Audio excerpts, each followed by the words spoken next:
Hi, it's Miss Claypole. Welcome back. Today we're going to do a lesson on point slope form. The beginning should be a little bit of review and then the new stuff should be okay. But remember, you can always pause the video to give your... So, point slope form.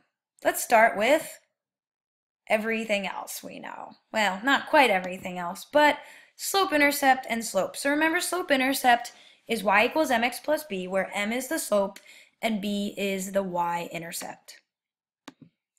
Slope, we know, we think of a mountain. Positive slope goes up, negative slope goes down, and we think rise over run. The steeper the mountain, the higher the slope.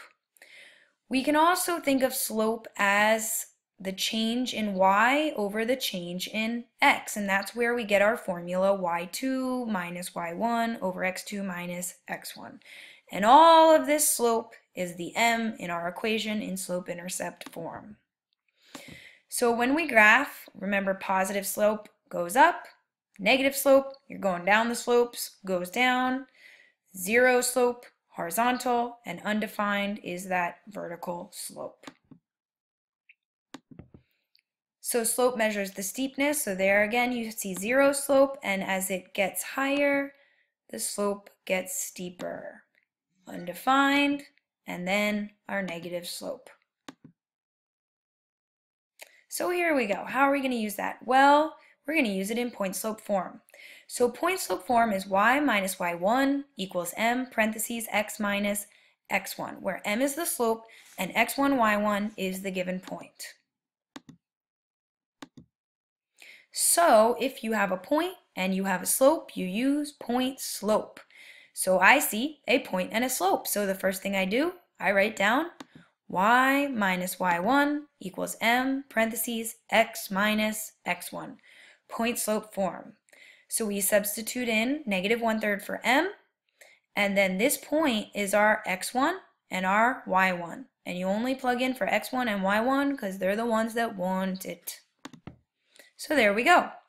Notice we have minus a negative and minus a negative. Both of those turn into a positive. So right now this equation is in point slope form. But usually we want to get it into slope intercept. So you want to distribute that negative 1/3 and then subtract 6 from both sides so that it's in slope intercept form. And that way we not only know the slope, but we also know our y-intercept. So, what if we want to graph using an equation in point slope form? Well, here's our example. Y minus 3 equals 1/2 x minus 4. So as long as you know the formula for point slope, you know that this number is our slope and that our point is going to be the opposite of x and then the opposite of y.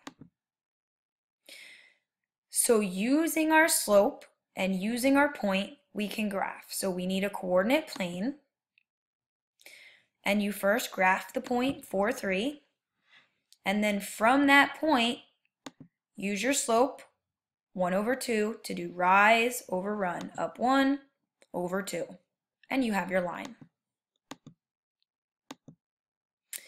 Now if we have a graph that is already there and we want to write the equation using point slope, all you need is a point and a slope. So we can do rise over run, up 1, 2, 3, 4, 5 over 2 to get our slope. And we already know our point is 2, 2. Could we have used 0, negative 3? Absolutely. You can use any point on that line. So if you have a point and you have a slope, we use point slope. Y minus y1 equals m parentheses x minus x1. Substitute in your point and your slope, and then change it to slope intercept. So you're going to have to distribute that 5/2 and then add 2 to both sides, and you'll get slope intercept form. Now I want you to try an example. Write the point slope form for the equation of the line through the point -2, 5 with a slope of 3. Pause the video, do the problem, and then check your work.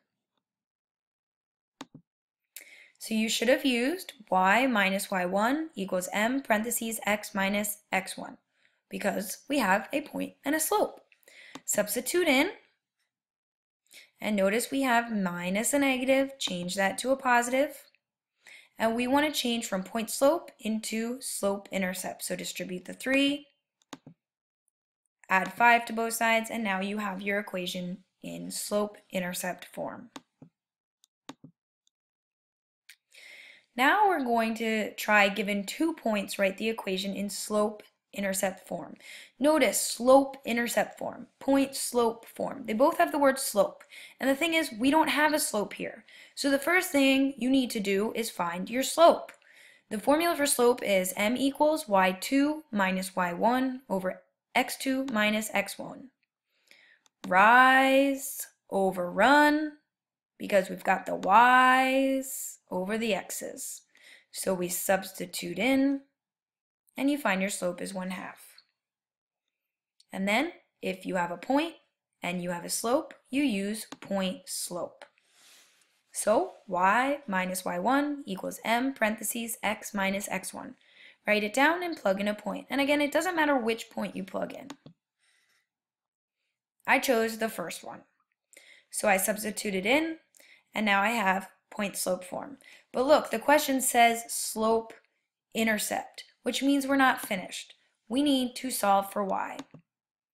First step, distribute that 1/2. And when you do half times -2, just think, well, what is half of 2? Half of 2 is 1. Almost done. We need to subtract 3 from both sides. And you get your equation in slope intercept form.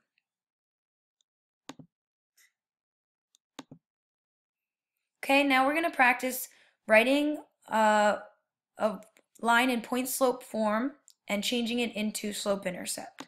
So you always use the distributive property first and then move the constant over. So first we distribute 5/2. So you do 5/2 times x is 5/2 x, and then 5/2 times -2. When you multiply these, the 2's will cancel. So you just have 5 times -1, which is -5. Almost there.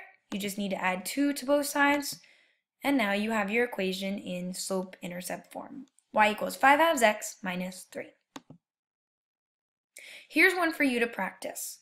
Write the slope intercept form for the equation of the line through the points 4, 3, and -2, 5. Pause the video and try it on your own. So let's see how you did. First, you should have found the slope, -1/3. And then if you have a point and you have a slope, we use point slope. Y minus y1 equals m parentheses x minus x1. Substitute in, distribute, and add 3 to both sides, and you get slope intercept form. Here's another one for you to try. Can you write the equation of the line in point slope form that passes through -3, 6 and 1, -2? Pause the video, try it on your own, and then check your answer. So first you found the slope, substituted in to point slope, and then distributed and solved for y to get slope intercept. So you should have gotten y equals -2x. Now we're going to apply some linear equations. We have Raymond, and he ordered rose bushes for his backyard. They cost him $15 each, and the shipping cost was $10. If his bill was $85, how many rose bushes did he order? First thing you need to do is define the variables. So what that means is pick a letter for something we don't know and tell me what is that representing. So in this case, we don't know how many rose bushes he ordered. So we can use R or X for the number of rose bushes. Then we write the equation using the variables and then solve an answer. And you always answer a word problem in words, so you need a full sentence. So one clue I can give you, whenever you see the word each, think there's going to be a variable there. If you see each or per, so 15 each, what? Each rose bush, so 15 R. Now the shipping cost was 10, not 10 per something, just 10. That means you only pay it one time. So the first thing we should do, define your variables. So we said R is the number of rose bushes. Now we're writing the equation. So we said 15 each rose bush, 15 R. plus $10 more, and we spend a total of 85. And then you just need to solve it. So R is 5, and we always answer in a sentence. Raymond ordered 5 rose bushes. Let's try another. The length of a rectangle is 6 inches longer than its width. The perimeter is 36 inches. What are the length and the width? So first we define the variables. So what letters will you use? Then we write the equation using the variables and, of course, solve. So defining the variables, what don't we know? Well, we don't know the length and we don't know the width. So our variables are L and W. Now we need an equation. Well, we know that the length is 6 inches longer than the width. So when you see length is, think L equals 6 more than W, so W plus 6. We have another thing going on, perimeter. Well, think of a rectangle. A rectangle has 2 lengths and 2 widths. So the formula for perimeter is 2L plus 2W. So those are our two equations. 2L plus 2W equals P, the perimeter, and L equals W plus 6. So in this equation, we can substitute in two things. For L, we can substitute in W plus 6, and for P, you can substitute in 36 inches because the problem told you that the perimeter is 36 inches. Then we just have to distribute the two, combine like terms, and solve for W. So W is 6. Don't forget to substitute W back in so that we know L is 12, and we always answer in a sentence. The length is 12 inches and the width is 6 inches. Thanks so much. I hope you learned a lot today, and I hope you took some great notes for tomorrow. Have a great evening.